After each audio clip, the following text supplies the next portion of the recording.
Thank you for joining us today. We're going to find out all about North Bay Village, our town up to the north, with Mayor Brent Latham. Thank you for joining us, Mayor. It's my pleasure, Mike. It's great to be here. So, North Bay Village on the west side, what is the farthest west the city is, or village? West, right. So people ask this all the time, right? North Bay Village, it's important to understand, it's one of the most densely populated cities in the entire United States, right? So it's also very small.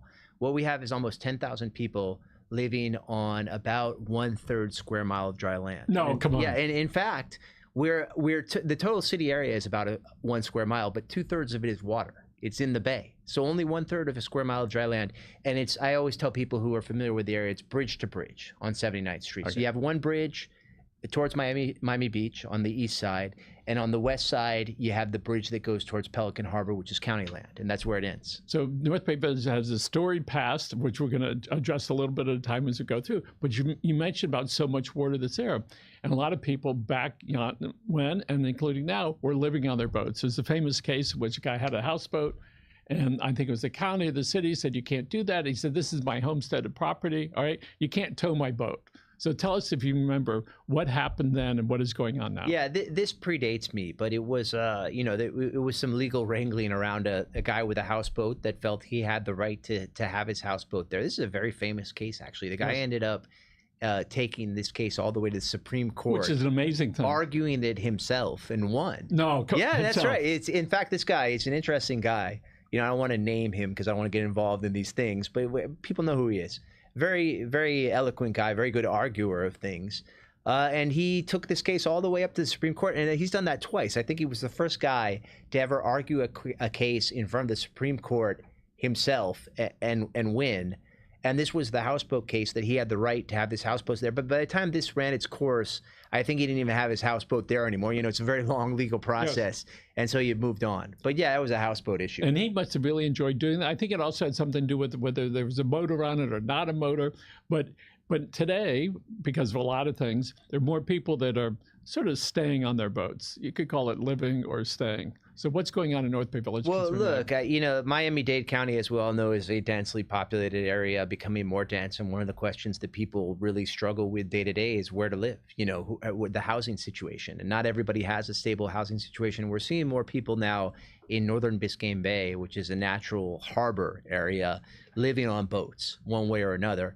And that begets different issues that you really have to tackle from a municipal point of view. But if you had a 70-foot yacht and you wanted to live on your boat, there wouldn't be a problem.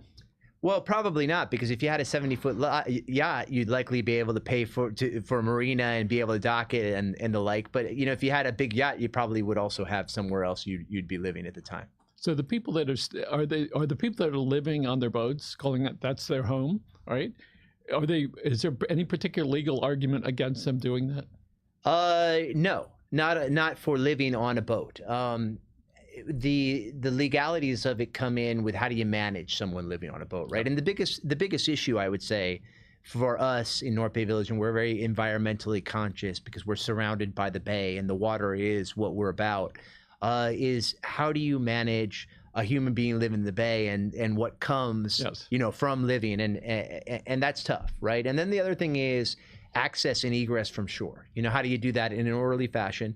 Because our bay is, I'm sure you've heard from other people that have been through it, it's a very precious resource. Yes. It generates $64 billion of income, we know, yearly, and it's important to maintain it, right? So how do we do that while at the same time being very conscientious of people that are living on their boats, either by choice or because it's the best housing option that they have in the situation we're in?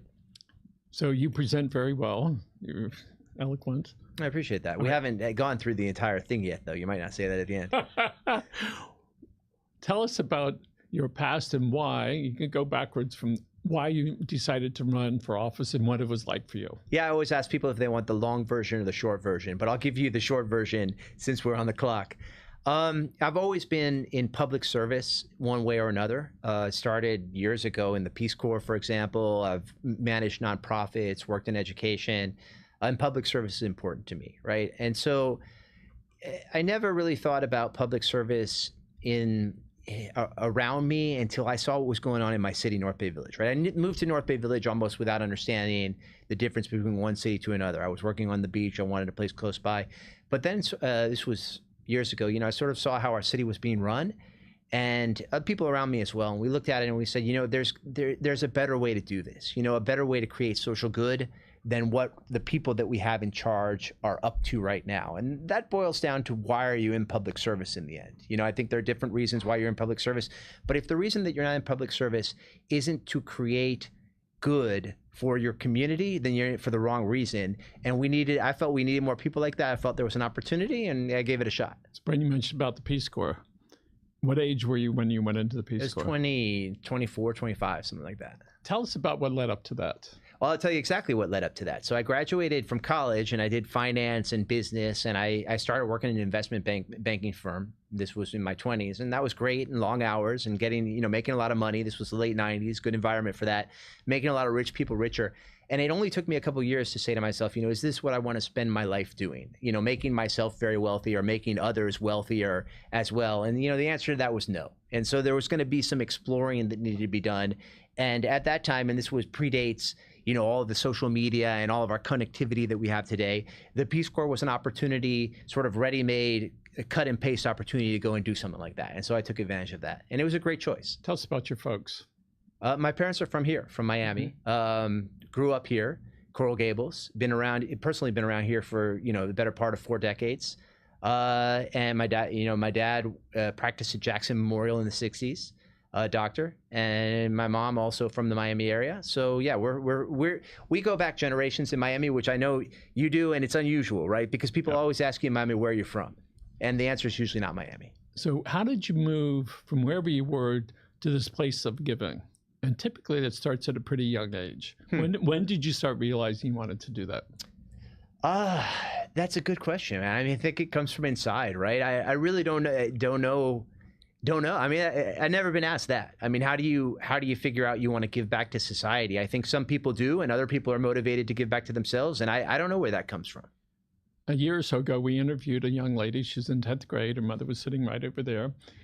She tells her story that when she was in 2nd grade, she went to her mom and dad and said, Mom, Dad, there's some kids that can't read. The parents said, well, what do you want to do about it? Well, in the 8 years from 2nd grade to 10th, she redistributed 330,000 books. So at this very young age, she was able to do that. Now I'm watching her apply to colleges, and it's very interesting. I'm one of her fans. She doesn't know it, but I am, for somebody that can do that.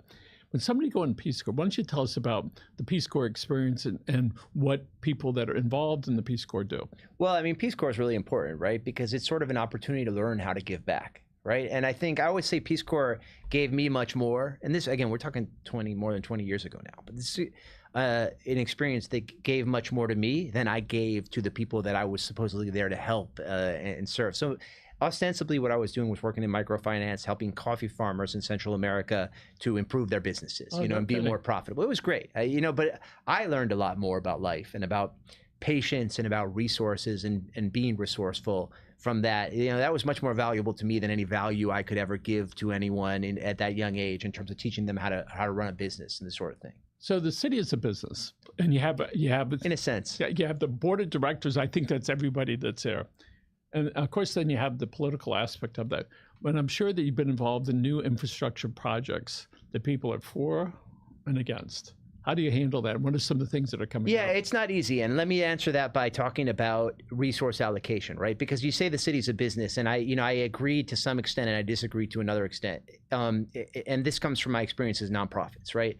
So I always say in a nonprofit, it's like a business, but it's more important. And I give the example of a nonprofit that I manage in South America, where what we were doing was inserting extremely impoverished kids into the public education system. So you have a limited amount of resources, like anything in life, to do that, right? And you utilize those resources as wisely as possible, because you have to. The result of your resourcefulness is more or less kids being able to have a public education, right? So that's like a business because you have a bottom line. But in this case, the bottom line is how many kids are in school. It's not some sort of difference in profit for shareholders. So it's more important. Government's like that, right? You're really trying to create common good. And your ability to utilize your resource in an effective way is what ends up producing that common good. Now, you asked to answer your question specifically about people being for and against things. And this is the rub with government, right? You're trying to create common good. Sometimes creating common good means that the good of some people is lessened and the good of others is improved. And that's true in all the decisions that you make, right? And so there's a mathematical equation to it. You're going to have people for and against everything you do for that reason. The important thing I've found, and you can do this at the local level, is being able to have the conversations to at least explain what you're trying to do. And that helps a lot. So tell us, speaking of the environmental initiatives that the city's involved in, because there's water on both sides of the street, it's from bridge to bridge. It's a tiny city in the sense of land, right? And there's lots of environmental problems. And so why don't you tell us about some of those challenges and what the city can and is going to do about them? Yeah, I mean, look, I always say this, and I started a group a couple years ago. It's 2-year anniversary now, and I'd love to invite you in a couple months. We're going to have an event for what I call the Coastal Mayors Group. And this is a group of mayors. Originally, it was just the mayors on the coast of Miami-Dade, and we get together every 3 months and we talk about water issues. And the reason we do that is because when I look out from my window in North Bay Village City Hall, I can see 13 different municipalities around the bay from where I'm looking at.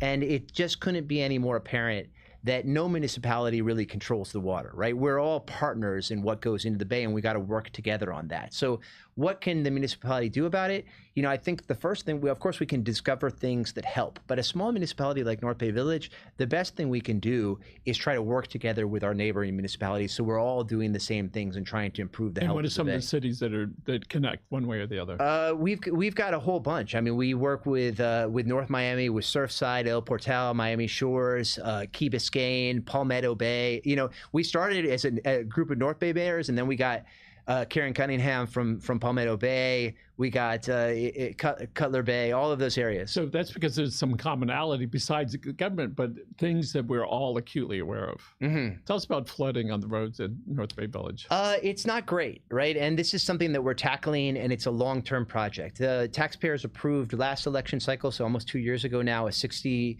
million bond to raise the roads and improve the stormwater structure. But that's we've learned from experience of others, that's an iterative process, right? You don't just come in and raise the roads. You have to plan. You have to understand how the stormwater interacts with property. You have to understand how everything can come up on islands.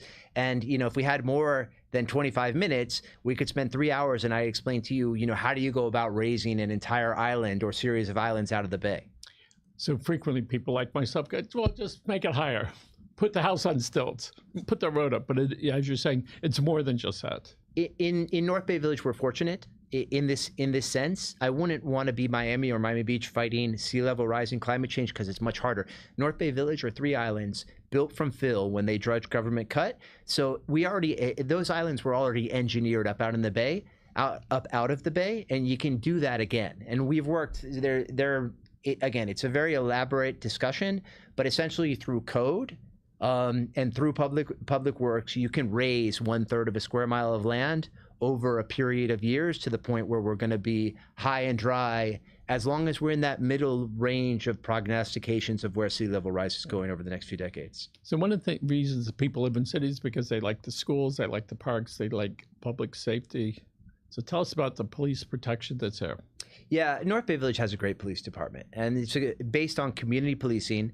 We're blessed that we don't have violent crime problems. We don't have major crime issues, but we have a community policing department, and we're very proud of our police department. They've actually just gotten accredited by the state agency for the first time, and that's a big deal. People don't know how important that is for a police agency, but they're as professional as can be. People love our police. We love them, and they're doing a great job, Chief Noriega and his team. They've really turned that police department around from the previous decades. So in most of the cities, they typically work on things like affordable housing and economic growth, education for the kids. Tell us about what the plans, if any, so that the people that are there can benefit from additional business. Absolutely, yeah. I mean, we do work on those things, and I think you do to the extent that you can any place. A small city, for example, is never going to have a huge impact on something like public housing. But what we are doing is we have a lot of development coming into North Bay Village, and we have chosen to take impact fees from that development. And rather than asking developers to build affordable housing into their bayfront condos and properties, we're taking a payment and we're utilizing those monies to subsidize housing issues for current residents so that they can stay in their homes. So the state a couple of years ago passed a new law. It's called Live Local. What is the impact, if any, on the city? It depends on the city, right? So the Live Local it's pretty nefarious if you're a local government, because you lose a lot of control over your zoning. And what it does is it allows essentially the builders, the developers, to take the zoning of any lot anywhere around them within a mile radius and build that same thing. So we're still working on how does that affect our area, but they have to build public housing into affordable housing into their development. And so that's why it affects us a little bit less. So we've looked at all that, and there are a lot of the cities, they've fought back against the state. And the county's fighting back against the state. So I always say, oh, I see. So the county's fighting the state, but when the county does it to the cities, oh no, it's okay. So that is correct, right? And we watch that. It all depends on whose ox is being gored. Look, the county's actually a pretty good partner for cities in Miami-Dade. You know, I feel like we have really good dialogue, and the mayor's very easy to reach. The commissioners are very easy to reach. You know, they're good partners for us. The state Overreach has been a story for the 6 years that I've been mayor. It's one thing after another in terms of taking the power out of the hands of municipal officials. And you know what's really nefarious about it and I know you know this, people know their mayor. You know, they probably don't know their state representative. They know who the governor is, but they have no idea how the policy the governor makes effect. And so they blame the mayor for everything. You know, and a lot of these things are things you don't control. You have no control over them. I get people calling me, say, hey, mayor, you know, these planes is something the FAA did that I'm sure you know, they're flying too low over my house. You know, and they're right, but I don't control the air traffic. You know, as mayor of the city, I can't make planes go around. You know, this is one thing when I'm done being mayor that I'm going to probably try to work on, is just figuring out this riddle of how do you make people understand in terms of their government structure who's in charge of what and who do they need to talk to for what purpose. So whenever somebody calls us, we say, call the manager, the city manager, or the mayor. Forget everything else. And the mayor, pothole, or whatever it happens to be.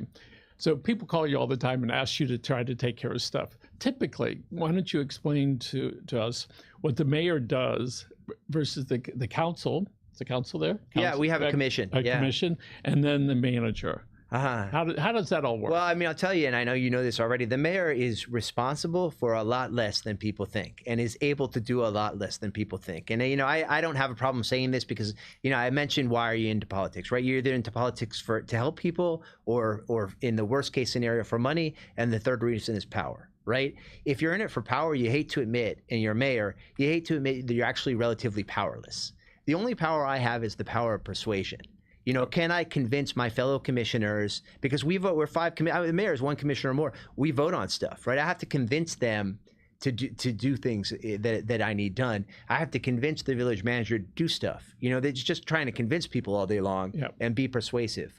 Because the mayor, you know, I don't have any executive, I don't have any executive power. I don't have any veto power. I don't have any authoritarian. I can't do a lot of the stuff people want me to do unless I convince somebody else or other people to do it.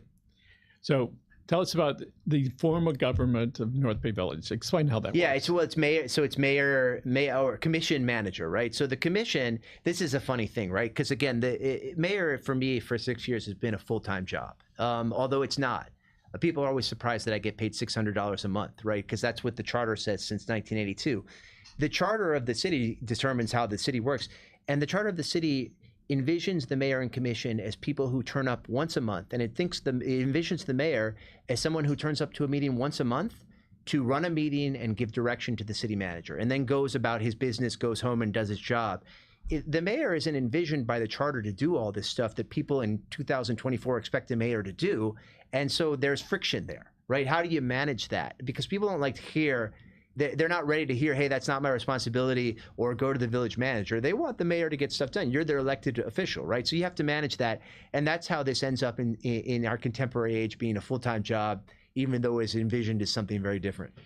You've been on the commission. Did you run for mayor first off? I did. I went ahead and ran for mayor. Okay. And when were you first elected? 2018. And you've been elected, this is your second term? This is my third term of 2 years. Okay. Yeah. So every 2 years. And now I'm termed out. So 2024 and we're done here. Okay, well, that's pretty soon. In a sense. That's pretty soon. Yeah, it's coming right around the corner. Yeah, we'll ask you later what you might do. Well, let's talk about education and youth programs for the children. Approximately how many children live there under the age of, let's say, 18 or 20? In North Bay Village, probably 1,000, a couple thousand. And then we have a footprint with Miami Beach in the public school. And let me preface this by saying I actually am running for school board at this time in District 3.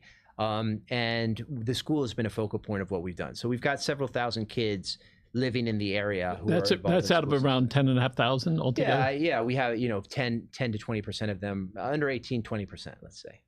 And is there a particular season where the ranks over there would swell to like 12,000 or 15,000? Not Does that anymore. happen? Seasonality in Miami is less of a thing every year. It used to be summer was slower, even as little as 10 to 20 years ago, but not so much anymore. We used to see that in Aventura and Sunny Isles. Okay. And now I say, well, go out at night and see how many lights are on. Yeah. And then you're going to see a difference. Yeah, right? it is. It's changed. Yes. And we know that mobility and traffic and transportation is an issue for just about everybody, except if you live and work in North Bay Village.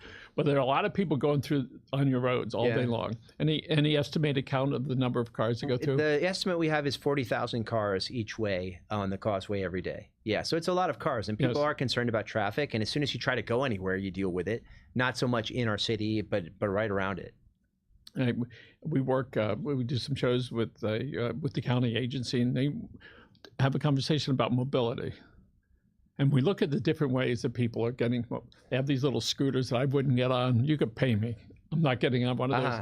But yet you have different methods of transportation around town. What sort of mobility units or transportation do you see other than cars and bicycles? Is there something else? Yeah, I mean, this is actually pretty easy for me to answer as the mayor of 3 islands in the middle of the bay. I mean, we need some water transport on the coast. That would really help. And when you get on the water, you get places fast. I love to jet ski. I'm an avid jet skier. I got jet skis in my backyard. I get them all the time. You can see the videos of me online doing it. And if I get on my jet ski, I can be downtown in 10 minutes, 10 to 15 minutes, any time of day. Right. So it's very obvious that water taxis are a way that on the coast, at least, that we should start to think to go. But that involves some investment and probably some government intervention and some patience. So your term is almost up, but you certainly have a vision for the future of North Bay Village. Obviously, that'll be left to the people that are involved, whether you're on the sidelines or up front, and the other people. But what is it you look at and say, this would be great if something could happen? Well, North Bay Village is really a candidate to become what we know as a 15-minute city, right? I mean, everything in one place. And it's something we haven't had it just due to the way that it's developed in an urbanistic fashion. But one thing we've worked on through code is mixed-use zoning, so that the new development that we've got coming in is going to bring a lot more in terms of amenities, in terms of shops and restaurants and things. And we do see North Bay Village as a place where people will be able to come and live and stay and maybe live without a car, or at least be able to not get in their car every day and come to and from. And I think that's going to change the face of what the city is. You have a pretty big, well-known and famous company, Channel 7, WSVN. Great neighbors. Been there for 60 years or 70 years, right? Been a mainstay. Yeah, I mean, that was really, the whole city was developed around the TV station, which is a story for another time, but the TV station was there before almost anything. Yeah. So I remember going there as a child. So we've got 2 minutes left, and I was wondering, I'd like you to think back about people that were your mentors and people that made a difference to you. And if you like, we'd like you to look right into this camera over here. Alex, can you turn it on? And talk to them, whether they're here or they're gone. All right, talk to them by name. No, I appreciate that. I mean, that's very personal, and I think it's all about doing the right thing, right? No matter where you are in life or what you're doing, choosing to do the right thing and letting those stars illuminate the path that's the right way to the place that you're going. And I think that gets us where we want to be in the end. Mayor Brent Latham, thank you so much for being here. And folks, if you want to know more about North Bay Village, get in your car, go to 79th Street, take a right, all right, bridge to bridge, stop and have lunch over there or dinner, and rent an apartment or buy a house. Folks, remember, take care of yourself and your family. Thank you so much. Have a good day. Bye.